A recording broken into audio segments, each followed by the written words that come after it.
Hey guys, Mindy Brouse here with the Integrated Co-op. I wanted to explain our grammar program. So we have 3 grammar programs. 2 are in the morning and occur simultaneously, and 1 is in the afternoon. So I want to explain the morning one right here, and then we'll have another video for the afternoon one. So grammar in the morning. We're going to have 2 programs. We were calling them Grammar 1 and Grammar 2, but we're now calling them Grammar K2 and Grammar 3-6. That is based on the grade. So Grammar K2 will be kindergarten through 2nd, and Grammar 3-6 will be 3rd through 6th. Both of these will start at 9 a.m. We will go till noon.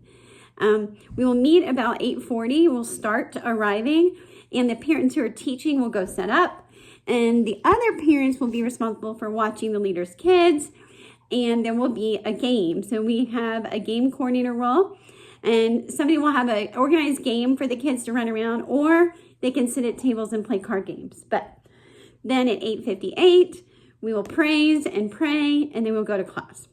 So the components of the program: memory work, read aloud book club, discovery, fine arts, hands-on history, and show and tell or public speaking.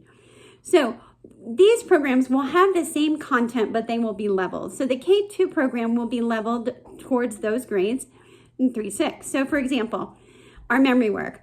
Our components of our memory work are going to be catechism, which are basics of the faith. We are not going to delve into doctrinal things like election or what baptism, what kind of baptism, things like that, okay? Catechism, language. The first semester will be English language. The second will be Greek and Latin roots, as well as some Spanish. Science and history and geography, which will be tied to the history time period we're studying. For our very first year, we're going to be doing early modern, which is 1600 to 1850, timeline, and then math. So each of the K2 and the 3-6 will be doing those memory works, but the K2 will have a smaller chunk to memorize. So for example, in the catechism, what are the 3 persons of God? Father, Son, Holy Spirit will be K2. For K3-6, we'll say the 3 persons of God of the Godhead are the Father, the Son, and the Holy Spirit. It'll be longer. Same thing for like geography. The K2, when we're doing the original 13 colonies, will point to the area on the United States, but 3-6 will actually know the 13 colonies. So it'll be leveled. Why are we doing that? 1, we want them to feel success. We want them to experience that they have memorized their entire fact and can rejoice in that. We also want to play to their developmental age.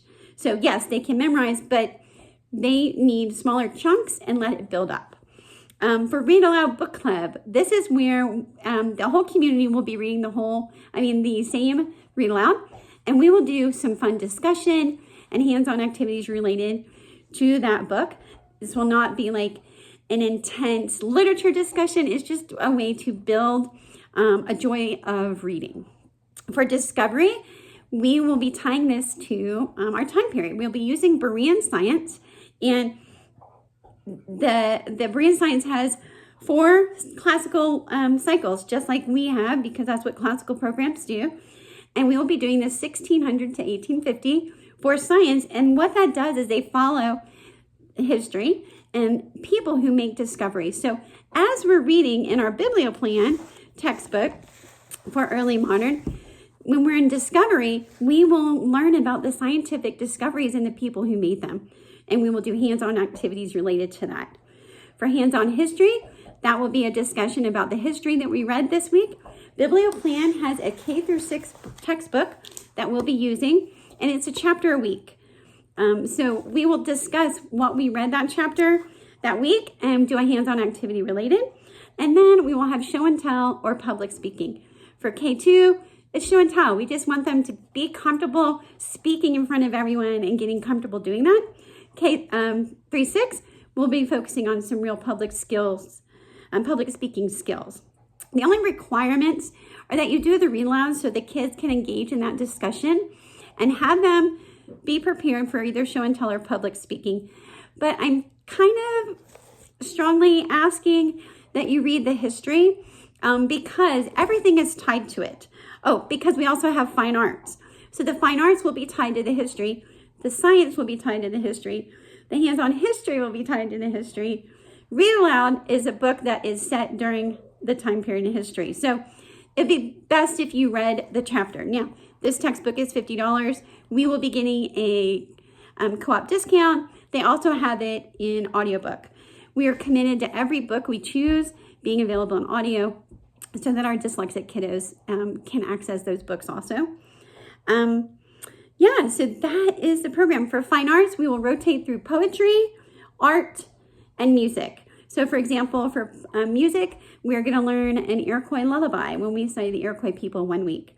We are going to look at For Whom the Bell Tolls when that is mentioned in our history text. For art, we're going to do some Dutch hex designs that they put on their barns. So it will be all connected. To join, if this is something you're interested in, email me at the email below. We can meet, make sure we're on the same page and we're a good fit for each other for this co-op. Then you need to choose a parent role, which I can explain when we meet. And then the fee is only a supply fee. It's $200 a student for each grammar program. No registration, no tuition. These are just moms who want to do a program that we love. So I'll make another video about our grammar afternoon program. Thanks.